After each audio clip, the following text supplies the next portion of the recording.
연배가 되시는 분들 공부하실 때 그런 얘기를 많이 하시거든요. 다 이해는 되는데 암기가 어렵다. 그래서 책을 피면 이해되고 덮으면 까먹고 암기의 어려움을 많이 말씀하시는데 이런 부분에 대해서는 또 어떤 답변을 주실 수 있습니까?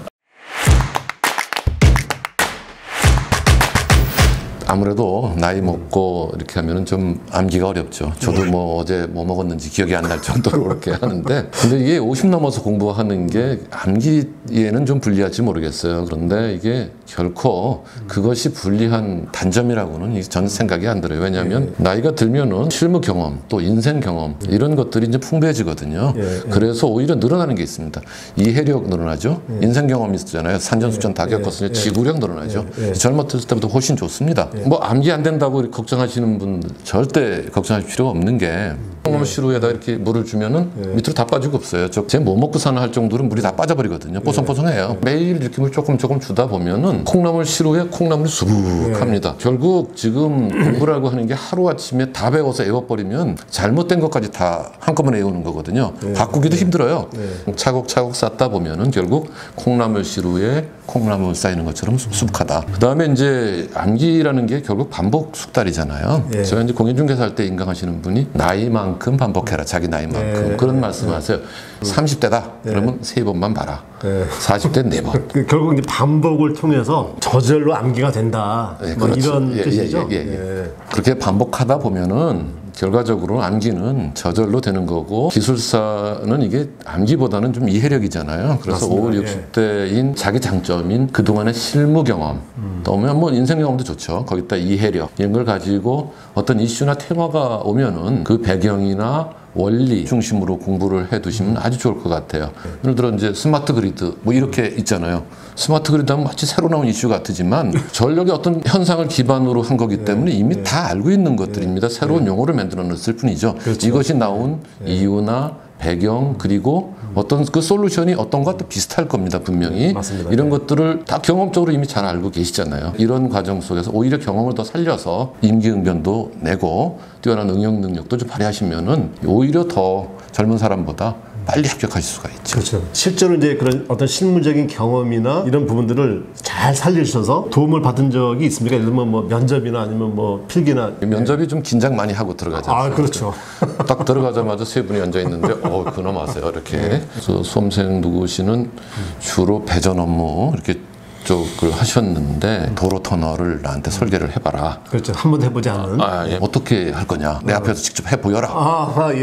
그러면 설계 과정을 설명드리면 되겠습니까? 라고 이제 했죠. 적당히 이렇게 설명하기 시작했죠. 그래서 길어지니까 이분이 아이고 이제 됐다. 100% 정답을 낼 수는 없지만 경험과 실무를 이제 중심으로 이제 설명을 한다. 뭐 이게 매우 중요한 말씀이죠. 근데 진짜 면접 가실 때 굉장히 비슷한 문제들이 많이 나옵니다. 근데 그거를 다 준비해 가지고 가시려면 너무 힘들잖아요. 그죠? 불가능하죠. 몇 가지를 준비하시고 필요한 지식을 좀 준비하시는데 양념으로 말하면 만능 간장 같은 거 아시죠? 재료만 바꿔가지고 간장 뿌리면 또 새로운 요리 되는 거잖아요. 그렇죠. 그렇게 준비하시면 또 뭐 수주 면접도 도움이 되실 것 같아요. 그렇죠. 그러니까 설계를 말씀하셨는데 우리가 실제로 설계를 보게 되면 기본적인 프로시저는 다 똑같지 않습니까? 그런 의미에서 되게 실무가 중요하다. 뭐 이렇게 말씀하신 것 같고요. 50대, 60대의 이 수험생들도 본인의 어떤 실무적인 능력과 경험을 잘 살린다면 결코 어렵지 않다, 이런 말씀으로 요약을 하실 수 있을 것 같습니다. 네, 맞습니다. 또 공부할 때 이제 힘들었던 부분이 있었다면 또 소개해 주실 수 있으면 좋겠고요. 나는 이렇게까지 해봤다.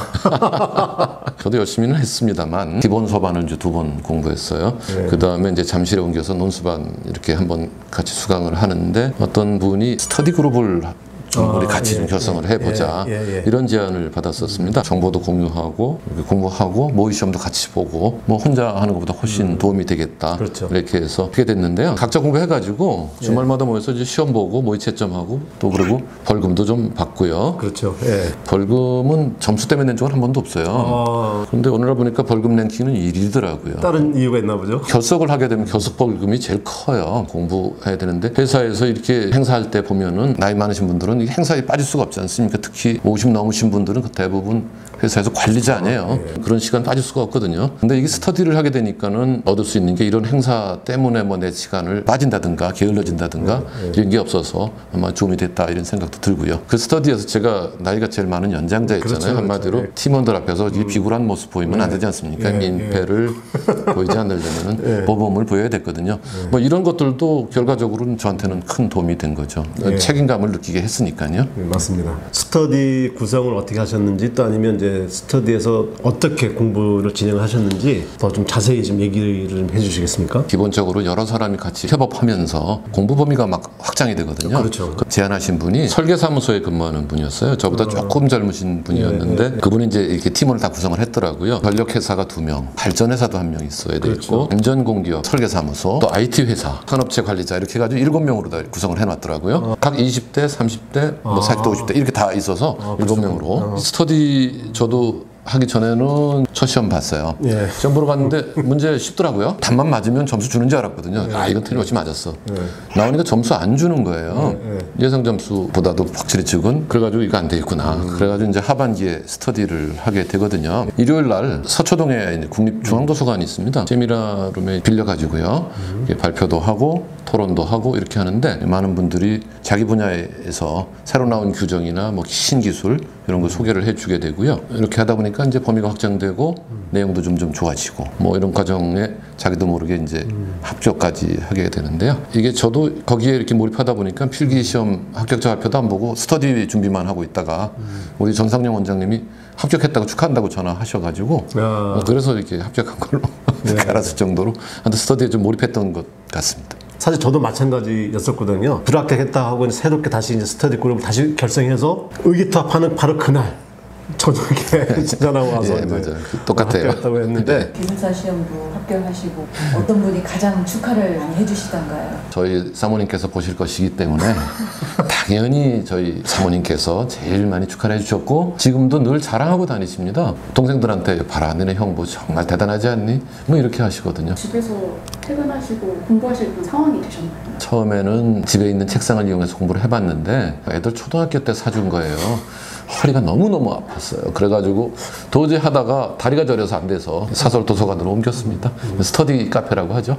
거기서 공부를 했습니다. 이렇게 총무라고 하죠. 외국 관리하시는 분. 아니 그분들이 이 나이 많은 아저씨는 무슨 공부하시냐고 자꾸 물어봐가지고 많이 곤란했던 적이 있었습니다. 퇴직 후에 또 이제 바로 엔지니어링 회사에 또 입사를 하셨습니다. 근데 어떻게 입사를 하시게 된 겁니까? 기술사 자격증을 어떻게 활용할 것인가 하는 부분이거든요. 근데 저 역시도 한전에서 주된 업무 분야가 22,900V 아시죠? 그 배전 선로의 배전 분야만 해당됐기 때문에 이게 정년 이후에 제가 일을 할 수 있는 곳이 좀 제한적이었어요. 왜냐하면 기술사 가장 많이 일하는 곳이 송변전 분야거든요. 저랑은 이제 경력이 안 맞는 거죠.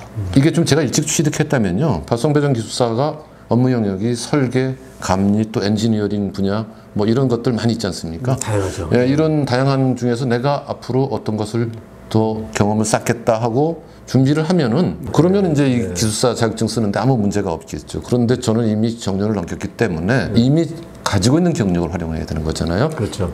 그래서 고민을 좀 하고 있었는데 마침 이제 발송배전 기술사회의 부회장님이세요. 자람맨수 지금 우리 회사의 오대영 대표님이 이 전기철도 쪽의 자격을 조금 보강하면은 기술사 자격 그대로 쓰면서 배전 분야 경력도 100% 활용할 수 있다. 이런 조언을 해주셨어요. 그리고 그 전기철도 기술협회에다가 이제 실무 교육도 이렇게 보내주시고 해가지고 아 이렇게 쓸 수 있는 방법이 있구나를 알고 저희 회사에 입사를 해가지고 그렇게 해서 지금 근무를 하고 있는 겁니다. 그러니까 결국 이제 기술사 자격을 가지고 계셨기 때문에 퇴직 후의 변화에 이제 큰 어려움도 없었고 쉽게 또 이제 재취업이 가능했었다. 뭐 이렇게 정리를 좀 할 수 있을 것 같습니다.